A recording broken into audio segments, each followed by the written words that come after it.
The fast-paced and dynamism becomes every day, right? Yeah, leadership is a bit like Tetris at times. Like your successes disappear while your failure kind of mounts up.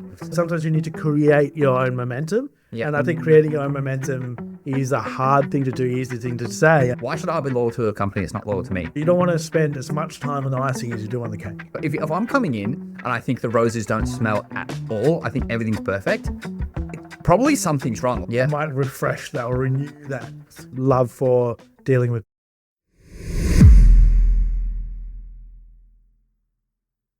Welcome to the Disrupt Leaders podcast, live and in color for the first time. It's taken us, 16, 17 episodes to get here, but we are here in person. And I will tell you this for free, Jules is significantly more handsome in person than I was prepared for. He is a handsome dude. Yeah, I don't know. They say the camera adds 10 pounds, but I actually just think it makes you less attractive, Jules. Oh, wow. But that makes me think, if you're this handsome in person, what are like actual celebrities like in person? It's a real question. Once you meet your heroes. Correct. Yeah. I knew it was you straight away because I just saw a radiant light coming at me at the airport. I was trying to give Bill directions at the airport, picking him up today. It wasn't great. And he's not great. He's a good leader, not good with directions, is what we found out today. I was literally the one landmark that's in front of the airport. You couldn't get sight of it. It wasn't a landmark from the direction that I had gone. Anyway, I digress. Had I gone in the wrong direction? Who's to say?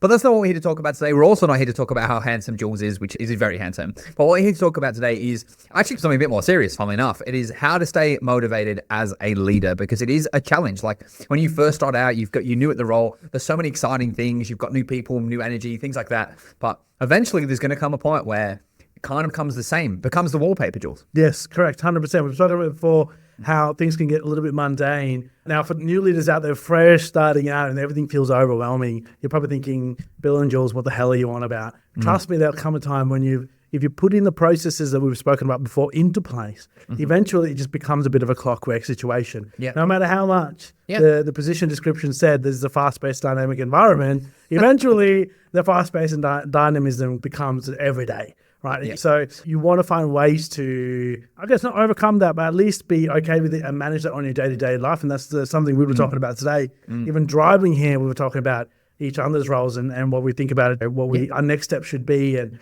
how everything is at the moment. I think it's a good time to talk about that stuff. We've got some great kind of topics we've dialed it down to as well. So I'm looking forward to it. Yeah, me too. And I think it's something, as you mentioned, we're talking about in the car because it is very relevant. Obviously, only a couple of episodes ago, we were talking about the fact we'd taken over new teams, and it was a really exciting time, really exciting podcast, what our plans and what our vision was. Now, for me, I look after a really experienced team, and there was a few niggling things I needed to work on. We're 2 months down the line, and they're all fixed. I look after a very good team. It doesn't take a lot of time for what you're doing, and you put the right systems in place and you coach to the way that we talk about coaching, you deliver that feedback. It doesn't take long till those problems are solved. And so now I'm in this situation, I'm like, what's next for me? What's going to keep me going? Because I've mentioned before, like coaching, having those revelations, getting someone to do the next thing to learn these things, that's a champagne of victory. Yes. That's why I do what I do at work. There's not a lot of that to be had at the moment. And so it's around what's next. Yeah. And I think it's very easy to fall into the trap with any role, not just whether you're a leader, any role. It's very easy to get bored, complacent. Like when all the systems are there, the systems take care of most of the things for you. Correct. Like when you've built good habits, built good culture, you don't really need a lot of manpower to keep that going. And so I think it's been an interesting topic. So Jules, where do you want to start? I think the first way to start is mental health. Not wrong. Yeah, I without Bill, I had to leave him behind because he's all the way in Adelaide, except for today. I had to take part in a podcast that was happening in Melbourne, and his name is Vince, so shout out Vince. Dario for Quality Life Crisis is his podcast. And one of the things we talk about is, as a leader, you tend to be the first person to take the blame if things go wrong. And also on the flip side of that, when things go well, a good leader puts that credit on your team. 100%. So which part of your team members actually contributed to that success story? And so one of the things he pointed out to me was sometimes leadership can be thankless. Yeah, very much. And that can be really grinding if you're going through the emotions, you're thinking, when is my moment to shine and all that kind of stuff, or in general, you just feel overwhelmed by everything that's happening because you're just going through the motions. You don't feel like your career might be progressing maybe, or it just might be you're just in a place of this is now, as Bill was talking about before, your systems are all set to go. You've set yourself up for success. Sometimes success can be a little bit boring because everything's just happening as you go. So we don't often, even with the spotlight mental health has nowadays, we don't often take a moment to think about our own mental health. We're normally thinking about our I people. think, especially as leaders, I would say, because I think Yes. as a leader, I'm very conscious of my team's mental health. And so they're looking after their mental health. I'm looking after their mental health. But then I think very often you feel you can't take that time to look after your own because you're looking after 10 people. Yes. And I think it's the same kind of challenge all like parents have when their kids get a bit older. They're so focused on their kids that they tend to lose sight of themselves. I think. And that's why some marriages struggle when they have kids because you lose focus on you. And I think as a leader, it's really important. I think you touched on a really good point around like leadership. A lot of the time is thankless. I say this quite often. I said it to you earlier. Leadership is a bit like Tetris at times. Like your successes disappear while your failure kind of mounts up. And that's definitely how it feels. Like you can do one or two things wrong and it's also very quickly like, oh, you've done a couple of things wrong. But as soon as you do a couple of things, no one's ever comes to you, but oh man, lately you've done this, you've done this, you've done this. Yeah, you've been cooking. Yeah. And I also think that part of the challenge and problem is what motivates when we talk about mental health, talk about motivation, your people are often motivated by career progression is a lot of the thing. Maybe to get in the role you're in, maybe it's to go to another team, another department. As a leader, you've already picked your specialty, put my teeth back in, and you've picked what you're going to work towards. But how many more roles are there from there? It's a bottleneck. There's all the consultants, there's only a handful of team leaders. There's even less when it comes to career progression from there. Yeah. And I think that is very easy. Like, when you're in that point where all your systems, everything's cruising along, you don't really have anything to like necessarily strive for. I think that's a point that like we like to be challenged as people. And I think that's where like it becomes a strain on your mental health when you're not being challenged. Yes. And it's very easy to get to that point that you wake up in the morning, you're just like, why am I even going to work today? What is my purpose at work? Yeah. And that's not a good place to feel. And no. my question to you though, if you're in that position, what would you say to your consultants? If they came to you and they're like, I don't know, I'm at work today. Are you crying, by the way? You got a single tear? No. I've moved in tears. I've moved in tears. He's made me he's made me cry. No, I've got a thing where my like eye thing is blocked and the tears just come out. Oh, okay. Yeah, me too. It's also I'm actually also. I was watching this really sad movie the other day, and then my thing got blocked. I was like, I've got a bit of dusty mark. One of those situations. Yeah, 100%. Seems like a made up thing, but honestly, it's true. So yeah, what I was going to say, lost the path completely. Yeah, what do they say if people come to you? I think I really relate it to what times I've felt that in my personal life, being a consultant or being in frontline. For those who've been in frontline for long enough, I've definitely been stuck in roles before where you just feel like there's no real way out and you're stuck doing that every day 9 to 5 situation. So I draw to that around sometimes with life, and this is in your work life and your personal life, things happen when you least expect it. Yeah. Like sometimes you feel like, oh, just at the moment when you're like, man, I don't think anything's going to happen, that's when something comes up. Like for me personally, my personal story, I was working in frontline role at a bank branch and was there for a while, had a secondment, a few opportunities, but no real kind of full-time opportunities. And then out of nowhere, I saw this kind of coaching opportunity come up in the same company, and I never heard of coaching before in terms of apart from like football coaching or something. So I was like, I looked into it when I sat with the hiring manager. They said coaching is all about dealing with people and stuff, and that's what I love to do. Say less. And I was like, this is really, I was an assistant manager at the time, and I was like, that's the whole part of my role that I loved. Everything else I can throw away, but I love the people aspect and developing people. And if I get to do that full time, that's perfect. And I didn't know that role existed. And so I'll share that story with my people around the fact that sometimes it feels like there's nothing happening, but you want to be continuing to build and adding skills to your resume and stories you can share when you go for interviews, because you never know when that props up. You want to be ready with those things. Yeah. And your Tetris analogy is a great one, because unfortunately for consultants it's true as well, right? Because you can be a great consultant. We've seen this happen time and time again. You can be a great consultant, a great frontline worker, and you don't get those opportunities, and 6 months, 8 months passes by, you can't start to get more complacent, a bit more jaded with the role, and before you know, you're not considered for the next role. Very topical conversation, I think. It actually really segues me nicely into my thoughts on this whole thing. First thing I'm going to say before I get deep into that is it's your responsibility in terms of that sort of stuff, like to motivate yourself. It isn't anybody else's responsibility, right? That's the first thing from me. No one else should be. It's not your team's responsibility. It's not your manager's responsibility. It is your responsibility to find what you love about the role and find that reason to come to work. But to touch on the point that you just made just there. So if you're talking about consultants, how they underperform sometimes when they had enough. And that was definitely me. So it was before I became a leader. I'd been an account manager on some stuff, and I ended up coming back to the company through an entry-level role. And it was going okay, but I was just over it and I wanted to move on to the next thing. And so I was starting to like back chat in meetings. I was starting to complain a lot. I was just not really doing my job even that well. And the thing that put me over the edge, and it's something that I always recommend now, whether you're a leader, whatever you are in a current role, if you're not motivated, is to take some time, take some annual leave. If you're starting to feel that way and you're starting to get really burnt out, you're starting to get really over going to work, sometimes like it's just, you just need some time away from work. Like I know people hate to waste their annual leave, but like just take a week off and stay at home for a week and relax. 100%. And I think that week off lets you to like really come back to your values, what you want to do, what you believe in. And there's a period, as I was mentioning, I was really struggling, not doing a great job, took 2 weeks off work. And then I came back to work, and with that mentality of, it's my responsibility. If I want to move up, I should stop sitting here and complaining and start actually doing something about it and change my attitude. And I'm not kidding. I literally did. I came in and I started being really positive at work. I had this like mindset shift that I was just going to go the other way. Instead of complaining, I was going to be chipper, answering phone calls. Welcome, how are you doing? I was like really like too much, almost like sickening. It literally took me 6 weeks to get a team leader position. It literally took 6 weeks. Like it took a couple weeks for them to notice all the work and extra effort and support I was putting in. And then as a comment came up 2 weeks later and they were like, actually, we've been thinking about you. You've been doing a great job lately. Wow. How'd you like to come? And it was meant to only for a month and I never went back to my role.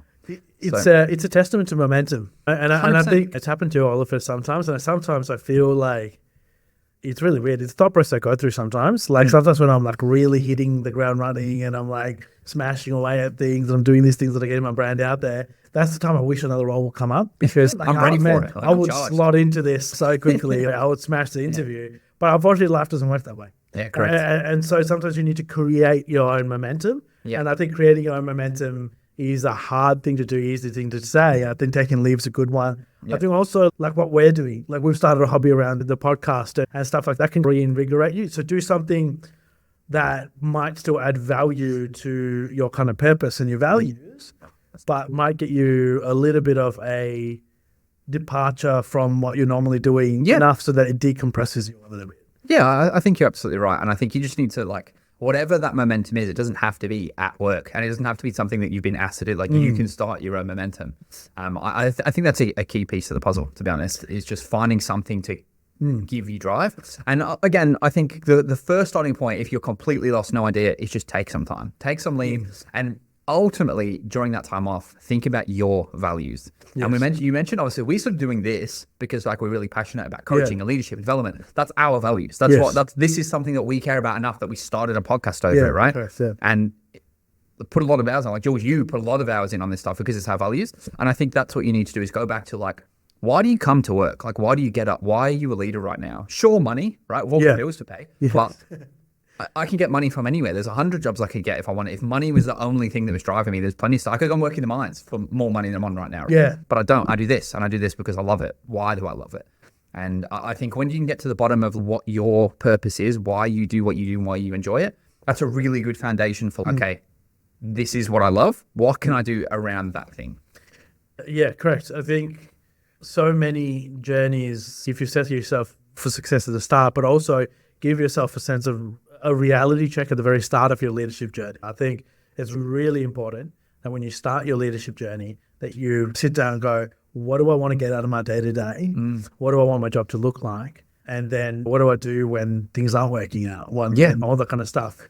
Because it's important to have those, we all go in with the most positive mentality for sure, but you can't always expect things to work out and everything goes swimmingly. So what are you going to do when that happens? And I think the other part of that is lean on people in your business as well. Bill and I know when we're having a crappy day, we'll message each other. Like we're constantly talking to each other around different things that's disappointing us or ill. And sometimes like people see that as negative, but it's good to have someone to just talk shit with. And to be honest with you, I think just to vent a little bit. Like sometimes I don't like. It's one of those things, right? They always say, oh, be careful what you talk about on workplace Slack and stuff. And you do have to.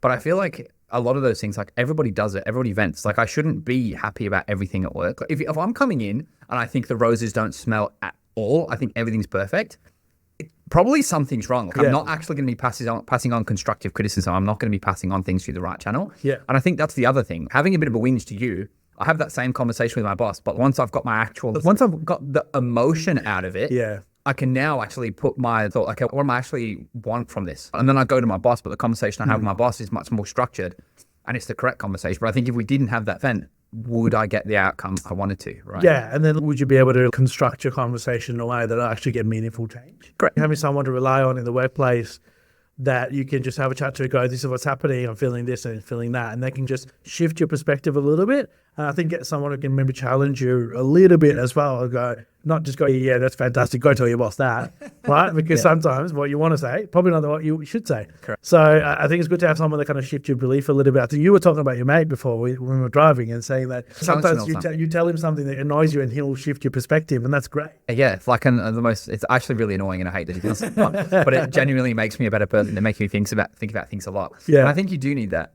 I will say this though, as a leader, make sure that person's not someone that reports to you. Yeah. It seems obvious. I think a lot of people know that, but I think it's one of those things, like when it comes to those like frustrations, we've said this before, but do make sure that you keep it like at your level. Even your boss, if you have a good relationship with your boss, like I definitely, my current boss, I have a whinge to him all the time. He whinges back to me, but in a professional way. But he definitely never lets me know the challenges that like with his peer group and stuff, and much like I would never do to my team. If I had a blow up with you, I wouldn't go and tell my team like, Jules being such a jerk, blah blah, you said did this. There's leaders in our business that I don't particularly rate. They probably don't rate me, but I would never tell my team that I think this person sucks. Yeah, no, correct. No, I think it's important to keep that as well, because also the other thing as well is, you want to have other people that you trust, but I think making sure, I'm not a big hierarchy fan per se, but I think sharing with people that directly lead into you some of those things, I think you got to be a bit careful. Yeah. Because yes, you want to be transparent, but I think there's a difference between transparency and sharing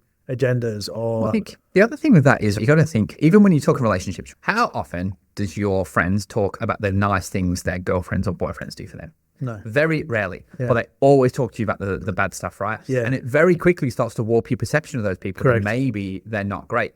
And I think that can happen at work. And so if I'm talking to you about the things that are not good, or the things that are good because you're doing the same thing as me. Yeah. But if you don't know, if you're not in our boards, you're not in our meetings, you're not sitting there listening to the good meetings at good presos, and you only hear me talk about the ones that are bad, the consultant's perception can very quickly become, our workplace is bad. This part of the workplace is not good, and the leadership is not good, and they're not structured well, and blah, blah, blah, because that's all they're seeing. And so unless you're also giving them all of the positives, which, spoiler alert, you're not, it's probably good just to not do that.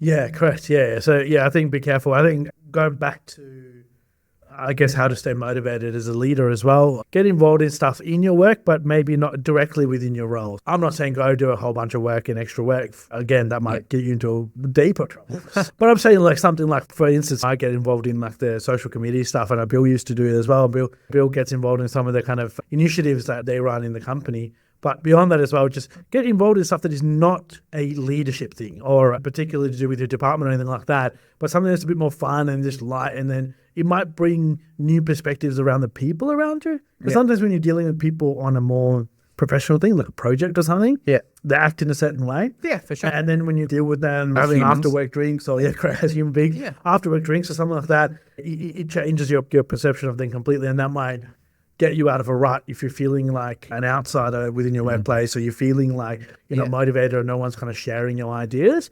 That might get them to see you differently as well. And not only that, this might work both ways. Yeah, I think that's right. And I do think it is tough to do that if you're remote. Like, I know it's something that like you're not remote. You go to the office 3 times a week. I'm from a different state, so I am remote. Like, I don't get to go to the office. And it is one of the few things about the role that I find tough. And a lot of people complain about going into office all the time. Like, a lot of staff don't like going into office. But I do see the value in it as someone that doesn't get to do it, because I don't have those moments. Like, we were literally talking before, and you were sharing experiences on the train and stuff like that. And it's just like you have those relationships. Yeah. And it's really hard when you don't have those. Yeah. I think. And so I think it's one of those things you definitely still need to, when you are remote, if it's not something that's like work related, you probably still need to find another outlet, I think. Yeah. Yeah. And I think, listen, anyone want to cut that and use that as a thing to bring people back in the office 5 days a week, please don't. No, definitely We not. like hybrid working. Yeah. I think what Bill was saying, though, it is, even if you are fully remote, I think try and find ways to connect. If you live in the same state as the people you're with, I think it's always still a good idea to have like work drinks or something like that. What I ended up doing actually was we created a book club. So there's me and a couple of the team leaders, and a few of those leaders have since left the business, gone elsewhere, but we started a book club. Yeah. And so once a month, we'd all pick a book, we'd read a book, and then we'd catch up and we'd just chat with like book an hour, Zoom in, and chat about books for an hour. And like that kind of thing is something that you can still do remote. Or even Netflix has that watch party feature. Yeah. You could definitely do something like that. Yeah. Like if you've got people that are all into the same kind of show as you, and you know new ones coming out, organize something like that. Yeah. Have a group chat that's just for talking about the gym even. Yeah. Whatever your passion is, I guarantee there's people at work. There's 3 or 4 people at our work that are big into anime like me. They're massive weebs. And so, yeah, like we have a little group chat where we talk about anime and stuff sometimes. And that's the kind of thing we're talking about. It's forming connections and relationships outside of just like your core role. Having said that, you mentioned briefly projects and stuff.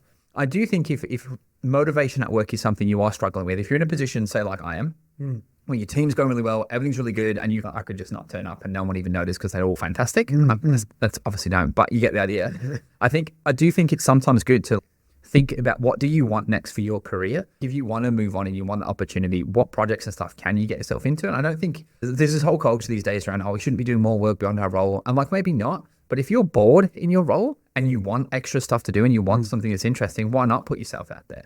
Whether it's for your current role or not, whether it's just to pad your resume even, if you're not now going to stay, I think being able to say that you do all these extra things that are outside of your role. 100%. And I think the trick around that is if you want to get involved, be communicative around the amount of time you can spend on it. Correct. You have to be very, I'm free this many hours a week. I can do this. Yeah, correct. Be willing to say no. Yes. If you start joining a project and people start heaping work on, just being like, I don't have capacity for this. Yeah, actually, yeah. Like I thought it'll be only a couple hours a week. Now it's turned out to be 4 or 5 hours a week. And I definitely don't want to spare that amount of time or don't have the capacity. I think it's completely fine, to be honest. But I think with any of this stuff, right, like you want to set expectations from the very start. Again, we spoke about a couple of episodes ago. If you get anything from the sub leaders, is setting an agenda, setting expectations is really big. And so when you start this project, you go, hey guys, I'm happy to join in. I'll kick in as much effort as I can, but this is how much I can spare. Yeah. And then if there's a deadline or whatever, be realistic around that. Don't just say, okay, I'll get it to you next week if you think that's going to give you a bunch of hours extra work and you don't want to do that. Yeah, and you don't want to do that. But if you say, listen, I can't do it next week, but I can do a couple of weeks where I can spend this many hours this week and this many hours that week, then they might go, okay, like I might get someone else to help you out with that. Whatever the case is, I think be realistic because this is an optional thing. At the end of the year, when you're doing your kind of review of the year and figuring out your bonuses, your main job is going to be what's going to be really the cake. Yeah, this is going to be icing on the cake, the cherry on the cake, on top of the cake. So you don't want to spend as much time on the icing as you do on the cake. Yeah, correct. Yeah, you can still eat cake without icing, but I'm probably not going to eat icing with a spoon. You might, but I'm not going to. If you are doing that. Yeah, all icing has cake next to it, but not all cake has icing. Correct. Yeah, 100%, dude, right? No, I think you're right, though. And I think just back to that setting expectations thing, we talk about it all the time. I feel like people are afraid to do it. I feel like people are like, oh, no, but if I'm putting myself out there, project, I have to be willing to like bend and break my back. No, you don't. You're helping them out, right? Like you're doing them a favor. It is not the other way around. So just be very communicative around what your expectations are. Speaking of communicative and expectations and this sort of stuff, this whole conversation around feeling bored, feeling a bit trapped in your role, feeling you're not too sure, I definitely think that this is another thing that you have to communicate with your manager. Yeah, I think you have to sit down and be like, hey, just an FYI, I'm feeling a little over it at the minute. This is what's going on. Everything's great. Works great. Team are great. This is great. This is great. I'm having good performance conversation, whatever, but I'm over it and I'm getting to the point that I'm not as excited by work. What do you think? And then if you've got a good leader, one, you should be comfortable enough to do that, I think. But then two, they should be able to sit down and be like, okay, so what can we do? And they might be able to point you in the right direction of like projects or personal stuff, or maybe they can start getting you to help them out with some extra stuff or whatever. And if you don't want to, don't. But I think having that conversation with them will open up what possibilities there are. Yes. And if you are bored and you maybe I'm a perfect example of this. I actually don't know what I want next with my career. Like I like being a team leader, and I'm at that point and I'm like, okay, I feel like team are all good or whatever. What can I do? Yeah. Where can I go? What are my opportunities? What other career paths are there? Get them to show you a few doors so you can have a bit of a look, have a bit of a suss what else is out there. You can go and sit with other departments. You can go and sit in other roles. You don't have to join. You're not like signing a waiver or anything like that. Yeah. So put yourself out there a little bit, I think. And your leader should be willing to encourage that.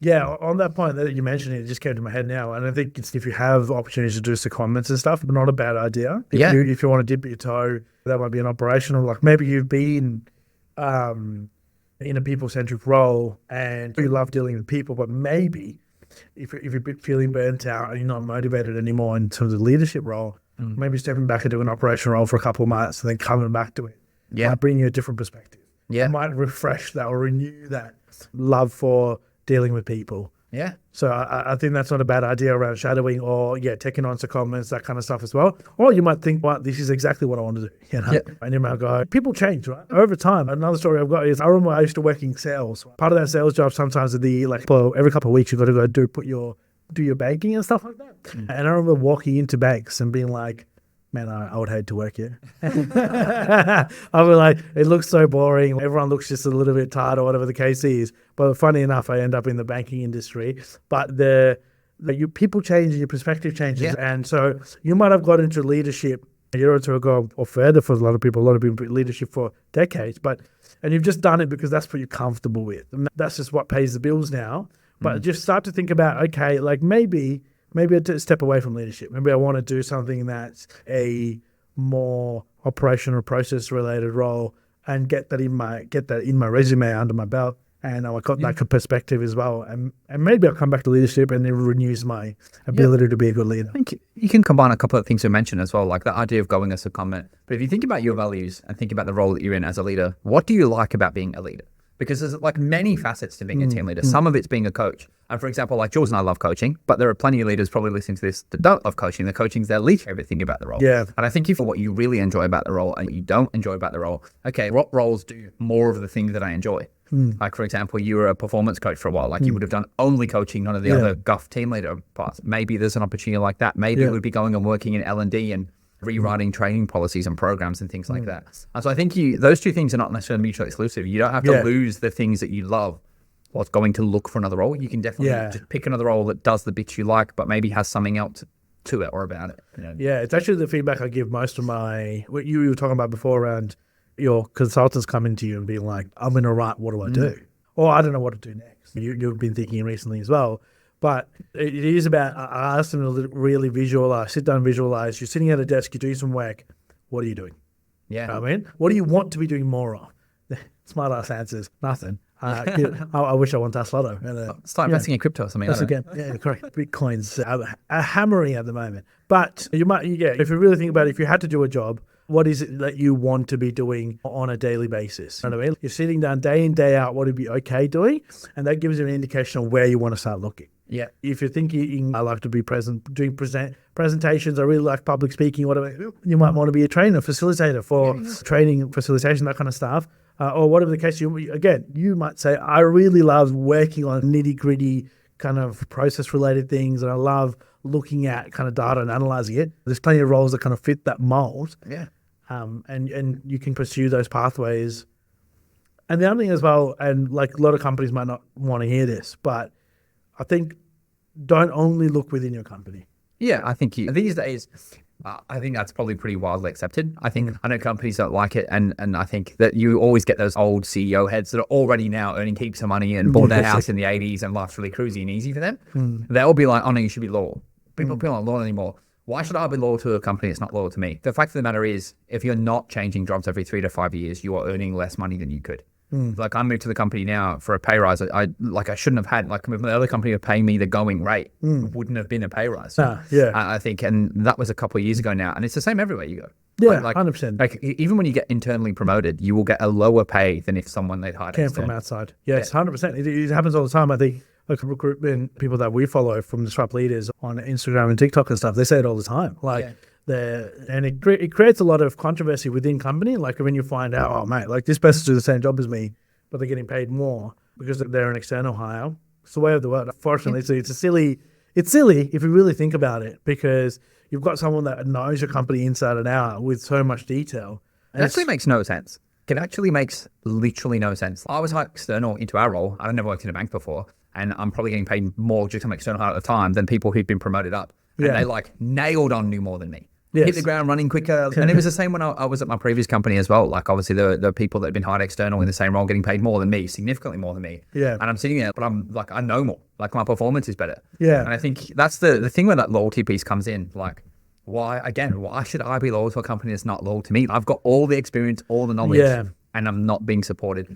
And it's so interesting, I think, when businesses make those kind of decisions. I think that they're just betting on human psychology. Yeah. To be honest with you, I think they're just betting on the fact that 70 or 80% of the time, the people don't want to leave their role, because applying for jobs is a pain, right? Like an absolute pain, right? So I think a lot of people know that. I think if job applications were easier and there was a more kind of streamlined way to do things, I think you probably wouldn't have the environment we have now. I think for me, that's 70, 80%. The 70, 80% that don't are probably the lower 70, 80%. Like you don't, it's always your top people you lose. Like the best, it's always the best people. And it's the same as a team leader. When roles are coming up, internal, external, and the people that leave your team, it's never the person that you want to leave your team. It's never the person that's like underperforming on a PIP. It's never those people going elsewhere. It's always your top performers who are like, I'm worth more than this. Yes. And so 100%.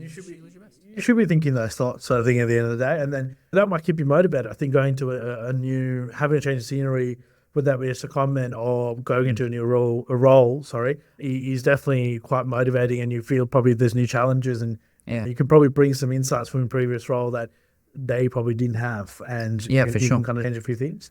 The other thing as well is moving on to is your personal team culture. Yeah, we've spoken this before, and if you've listened to a couple of our episodes before, like from the very start, we had new teams. Now it's like 3 months in or 4 months in, and like from the very start, Bill and I have been quite stringent on building a really healthy team culture, and that's held us in good stead. I think even up to now, I'm very happy with the culture of the team I have. So sometimes, even though my role might feel mundane, and I might feel that I'm just going through the motions, my team are so like kind of bubbly and exciting that I'll get lost in their conversation for a little bit, and that kind of refreshes me. I really love the atmosphere we build. So if you put the hard yards in at the very start, your team will probably rescue you when you need it the most. Like when you feel down and you feel this thing, if you've built the right culture and you've got the right people, but even if you don't have the right people, you've set the right expectations, then at least most of your team should be able to be that safety net when you need it. Yeah, I think I agree with that 100%. And I think like I took over a much more seasoned team. It was interesting. It's taken a lot more to get that kind of wheel turning. Like they're definitely, it's taken ages for them to start just spontaneously chatting, like in the group chat, just chatting about nothing. Yeah. And they were talking about how you cut your sandwich. Do you go rectangles or triangles? The answer is triangles, obviously. Yeah, obviously. Okay, good. Yeah, I was like, I had to fight Jules. First time I meet him and I have to punch him in person. What are you going for, high tea or something? I know, dude. A little squares or something. But no, everyone knows it's triangles. Anyway. Yeah. We're chatting about stuff like that, and it's good to see that that stuff's finally happening. The other day, randomly, we had a dance party in the team chat. We're just sending gifts of like trying to scroll through the gifts to find the weirdest dances possible. Stuff like that, right? Nice. And it's just good to see that sort of stuff originally was only coming when I started it, and now it's started to come when other people started it. It's taken a while to get there, but we're getting there.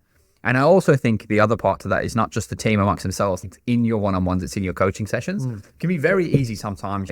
15, 20 minutes out for a coaching session. You've done all your preparations, you've done your planning because you do your job or whatever. It's like breathing at this point. Yeah. But you sit there before the session just being like, I just can't be bothered. Like I'd rather do nothing. I'd rather go and lie down. Yeah. But then as soon as you sit there with your person, I think that's so invigorating at times. As soon as I see the person come in, they're like, they're excited to see you. Yeah. And they're like, they've been looking forward to hanging out with you for 30 minutes, looking forward to developing themselves. That is so rewarding. Yeah. And I think in those moments where you're like, maybe you haven't got any coaching sessions booked, then you sit there thinking, today. Yeah. I think that's what you have to hold on to, is the fact that like your people are there. They do genuinely enjoy spending that time with you and looking forward to being with you. And if they don't, take a look at yourself. Correct. I think that's a separate problem. Speaks more about you than them. Yeah.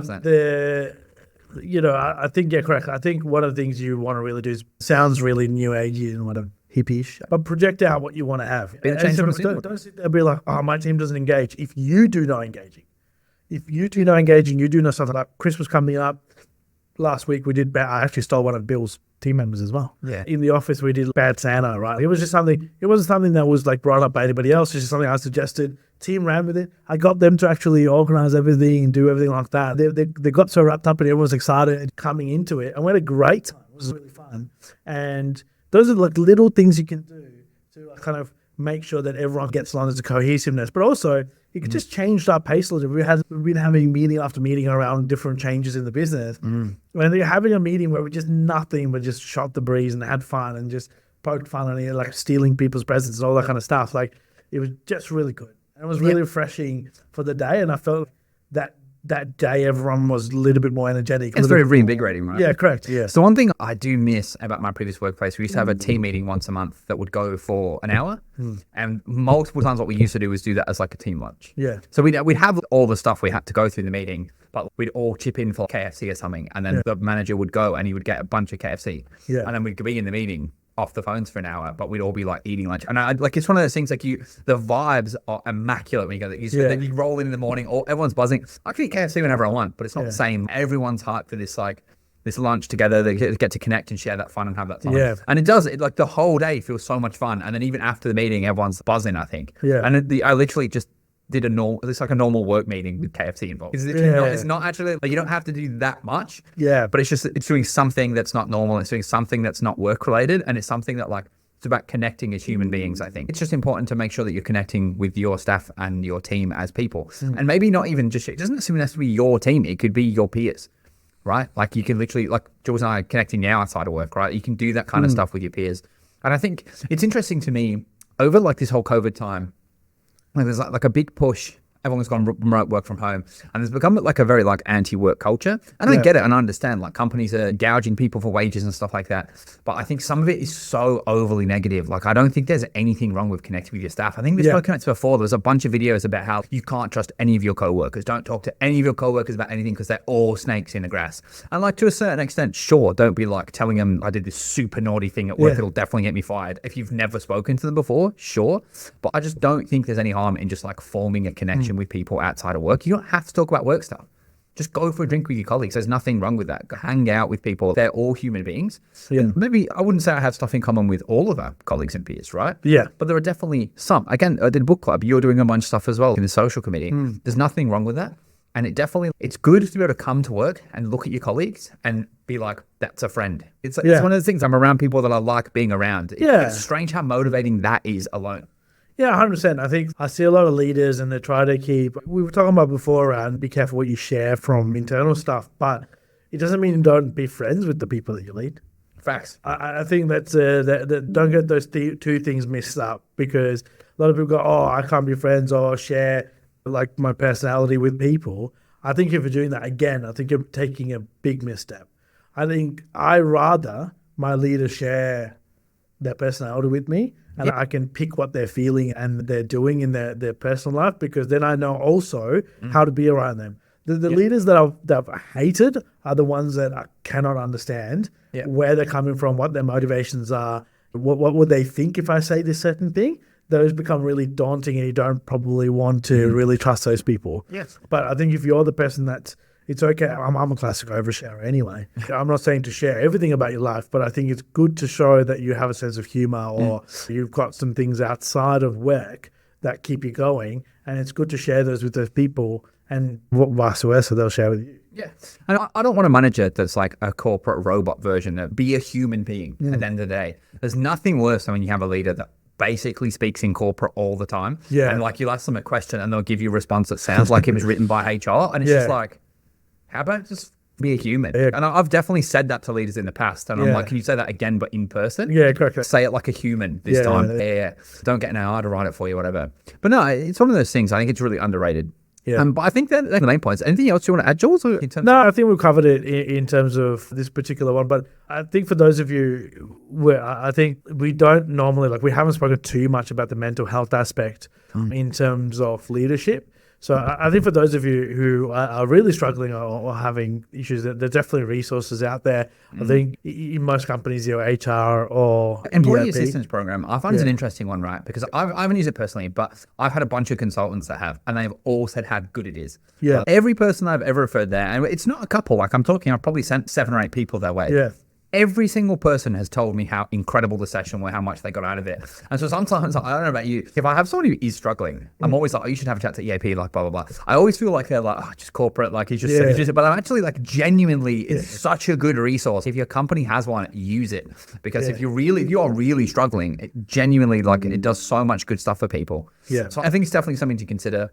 And I think to touch on that last point around your mental health, like yourself, if you are at that point and you just like fully over it, just make sure to prioritize yourself a little bit. Make sure to take that time, do some self-care. Take a few annual leaves. You don't want to take a full week off, take a day. Give yourself a long weekend. Go away for a trip. Go to a spa day or something like that. Whatever it does for you. I've certainly recently taken days off literally just to sit on the sofa and play video games, because that's what I wanted to do. Like I just wanted that time for me just to... Is it a waste of a day off? Maybe.